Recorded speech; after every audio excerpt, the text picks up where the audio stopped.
আসসালামু আলাইকুম রহমতুল্লাহ বারাকাতু। ডিয়ার স্টুডেন্টস, আমরা সলভ করতেছিলাম কমপ্লিটিং সেন্টেন্সের প্রত্যেকটা বোর্ডের সলিউশন। আজকে আমরা করতেছি চট্টগ্রাম বোর্ডের সলিউশনটি 2025 সালের। একটু খেয়াল করো। কমপ্লিট দ্য সেন্টেন্সেস, বাক্যগুলো পরিপূর্ণ করো, কমপ্লিট করো ইউজিং, ব্যবহার করে সুইটেবল ক্লোজেস অর ফ্রেজেস।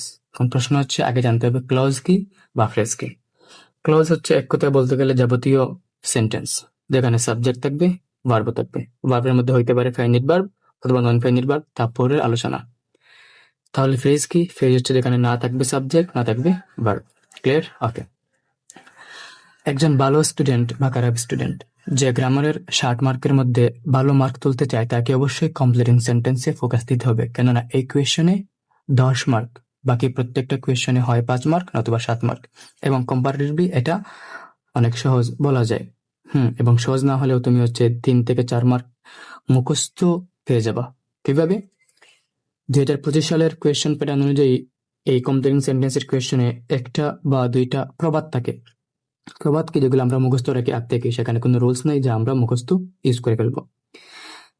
এখানে আরো দুইটা বা একটা থাকে হচ্ছে একজন স্টুডেন্টস যা কোনো ধরনের রুলস ছাড়াই সে নিজ থেকে তার ব্রেন ইউজ করে দিবে, তাহলে সেখানেও 2 মার্ক আমরা পেয়ে যাচ্ছি। বাকি যে 4 থেকে 5টা সেগুলো হচ্ছে রুলস ফলো করে দিতে হবে। অর্থের সাথে ম্যাচ করে দিলেও হবে না, রুলস ফলো করে তারপর অর্থের সাথে বা কনটেক্সটের সাথে ম্যাচ রেখে দিতে হবে। আমরা একটু শুরু করি।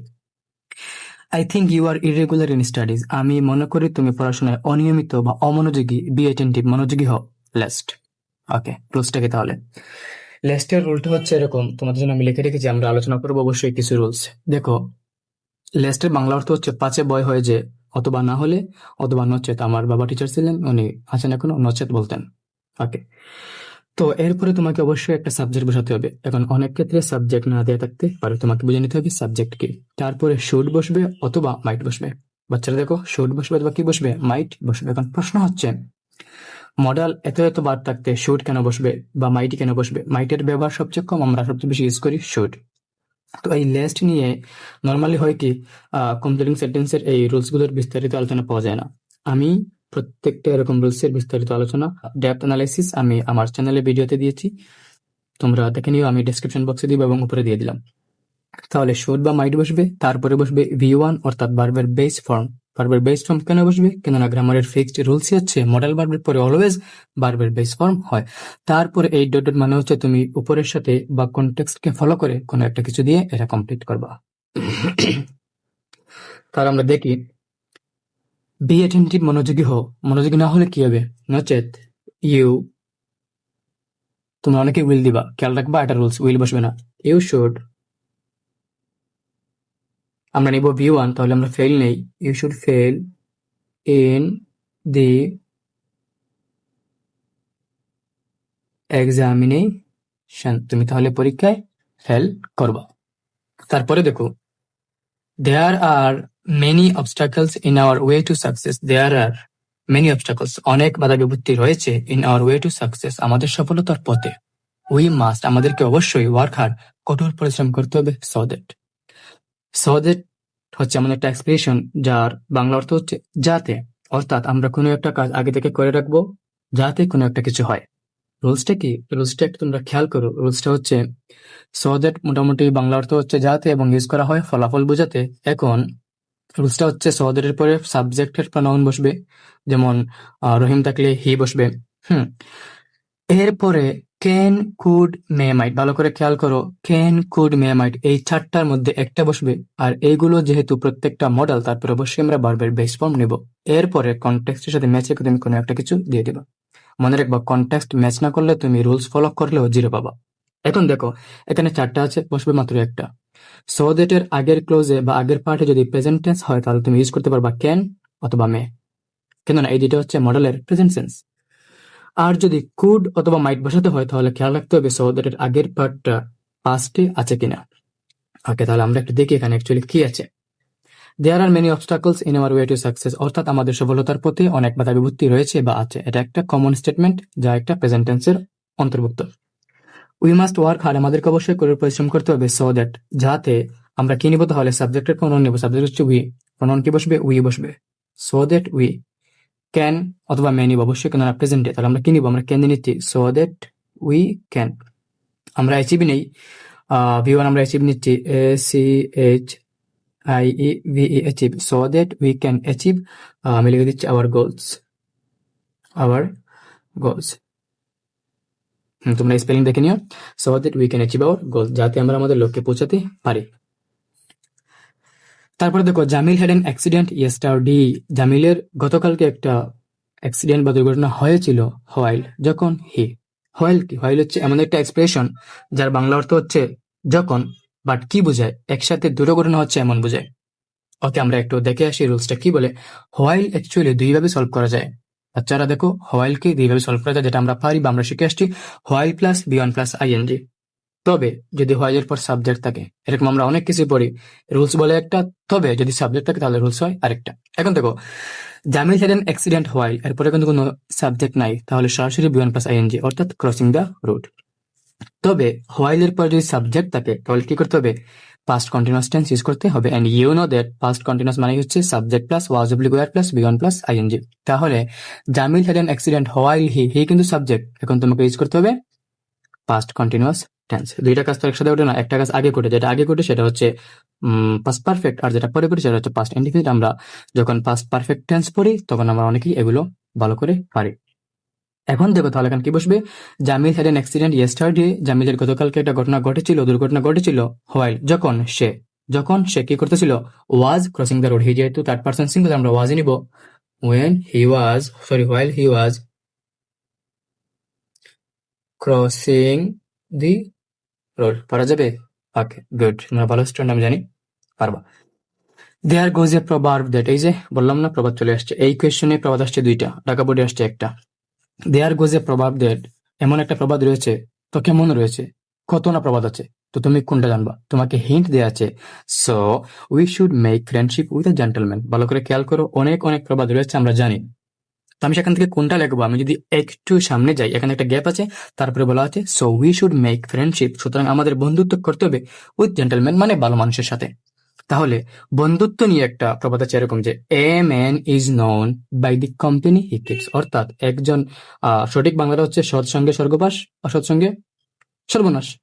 তার ডেপথ বাংলা হচ্ছে, একজন মানুষকে তার সঙ্গীদের দ্বারাই চেনা যায়, মানে সে কাদের সাথে মেলামেশা করে। সো আমরা এখানে দিচ্ছি এই প্রবাদটা মুখস্থ, এখানে কোনো রুলস নাই, তুমি চাইলেও নিজ থেকে বানিয়ে দিতে পারবে না।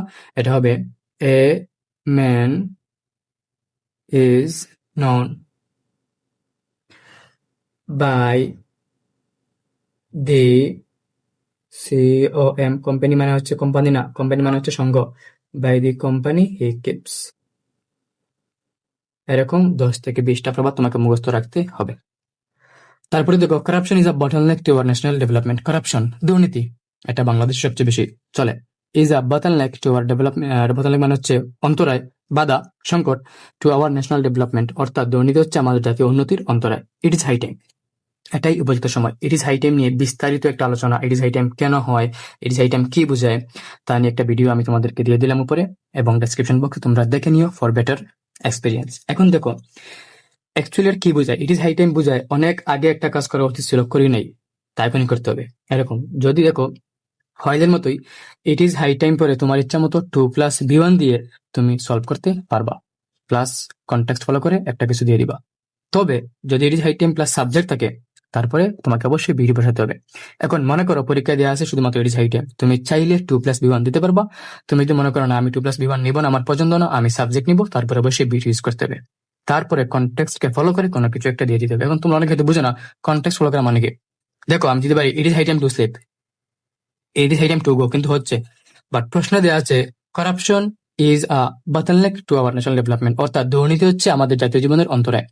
এখন আমি দিয়ে দিলাম it is high time to go, it is high time to sleep, এখন খাওয়ার উপযুক্ত সময়, এটা কি হবে? না। কনটেক্সট ফলো করার অর্থ হচ্ছে যে উপরে যে সেন্টেন্স বা যে তোমাকে যে হিন্ট দিবে সেই হিন্টকে ফলো করে তোমাকে পূর্ণ করতে হবে। তো এখন অনেকের প্রশ্ন যে সাবজেক্ট প্লাস B2 কেন হবে, আমি এটা নিয়ে আলোচনা করেছি বিস্তারিত, তোমরা আমার চ্যানেল পেয়ে যাবা, দেখে নিও। তাহলে এখানে যেহেতু আছে corruption is a bottleneck to our national development, it is high time, আমরা কি নিচ্ছি? আমি আমি আমি পছন্দ করি সাবজেক্ট নিয়ে, তাহলে আমি সাবজেক্ট নিচ্ছি। ইট ইজ হাই টাইম, উপযুক্ত সময় সাবজেক্ট কি নিবো?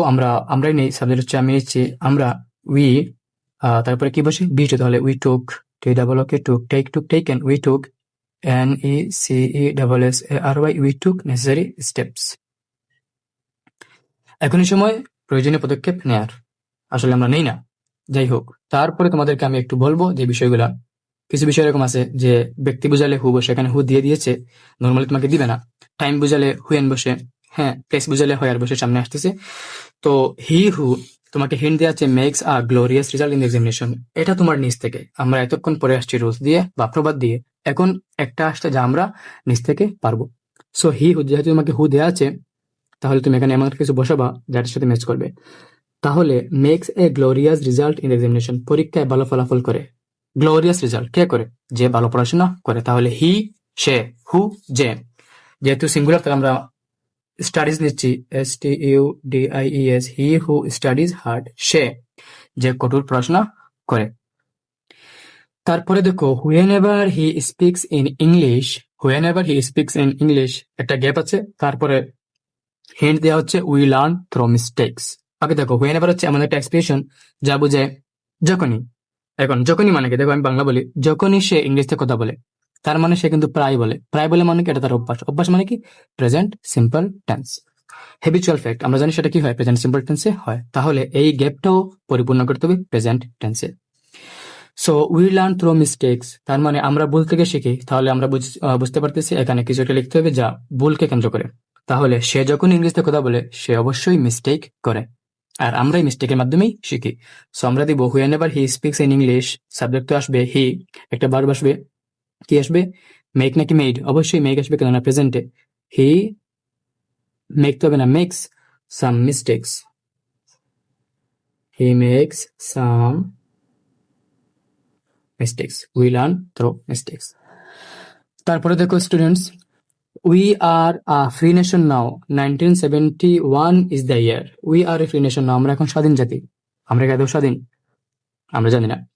1971 হচ্ছে সেই সময়। তাহলে বলেছিলাম ব্যক্তি হলে হু, প্লেস হলে হোয়ার, সময় হলে হুয়েন। 1971 হচ্ছে একটা সময়, তাহলে আমরা হুয়েন দিয়ে শুরু করবো।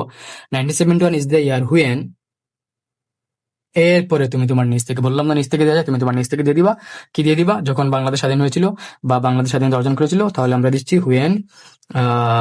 উই বা বাংলাদেশ, আমি উই দিচ্ছি, হুয়েন, তুমি চাইলে বাংলাদেশ দিতে পারো। When we achieved, ACHIEVED, achieved independence, INDEPENDENCE, when we achieve independence. তারপরে আমাদের আরো দুইটা আছে, আমাদেরকে একটু কষ্ট করে সলভ করতে হবে, আমি তোমাদেরকে দেখাচ্ছি। দেখো তারপরে যেটা আছে সেটা হচ্ছে ম্যান প্রপোজেস, এই যে চলে আসছে আবার প্রবাদ। Man proposes, god disposes, god disposes বলতেছি। দেখো এটা হচ্ছে মেডিকেলের কোয়েশ্চেন, বাচ্চারা ভালো করে খেয়াল করে, এটা মেডিকেলের কোয়েশ্চেন, এটা মেডিকেলে আসে। তারপরে আমরা পড়ি না, চকচক করলে শোনা হয় না, এরকম কয়েকটা প্রবাদ থেকে মেডিকেলে আসে। তোমরা যারা মেডিকেল পরীক্ষা দিবে অবশ্যই তোমরা এগুলো ফলো করবা। আমরা আমাদের লাইফে অনেক পরিকল্পনা করি, অনেক কিছু আমরা করি, বাট সফল হয় না। অ্যাকচুয়ালি আমাদের এই পরিকল্পনাগুলো আমাদের লাইফে পরবর্তী সময় বাস্তবায়িত হবে কিনা তা কে নির্ধারণ করে দেন? আল্লাহ তাআলা নির্ধারণ করে দেন। ডেঞ্জার কামস হোয়ার, বিপদ আসে। আচ্ছা, এখানে একটা ক্লু ছিল, আমি সেটা লিখি নাই, আমি এটা তোমাদের জন্য একটু লিখতেছি। এখন বিপদ আসতে পারে, একটা গ্যাপ দেওয়া আছে, তোমাকে হিন্ট দেওয়া হচ্ছে। So we have to be careful in our life. Danger comes, বিপদ আসে, হোয়ার, যেখানে। তার মানে বিপদ কোনো একটা প্লেস থেকে আসে। এখন দেখো তো কি ইউজ করে এটা ম্যাচ করবে। আমরা নর্মালি এরকম দিতে পারি যে এমন এমন সময় বিপদ আসতে পারে যখন আমরা কল্পনাও করি না, বা এমন এমন জায়গা থেকে বিপদ আসতে পারে যা আমরা কল্পনাও করি না। মনে করো তোমার বেস্ট ফ্রেন্ড, বাট দেখা গেল কি তুমি কখনোই তার কাছ থেকে কোনো ধরনের বিপদ আশঙ্কা করো নাই, বাট সেই তোমার কোনো ক্ষতি করে ফেললো অনেক বড়। অবশ্য আমরা এগুলো চাই না। তো আমরা দিব danger comes where we least expect, LEAST, least expect it. তার মানে বিপদ অপ্রত্যাশিত জায়গা থেকেও আসতে পারে। এই 10টার মধ্যে কেউ যদি ভুল করে, তাহলে লজিক্যালি সেটা ভুল করতে পারে। বাকি 9টা আমরা প্রবাদ থেকে বা রুলস থেকে বা নিজ থেকে বানিয়ে দিলেও দিতে পারি। এই হচ্ছে আলোচনা। ধন্যবাদ।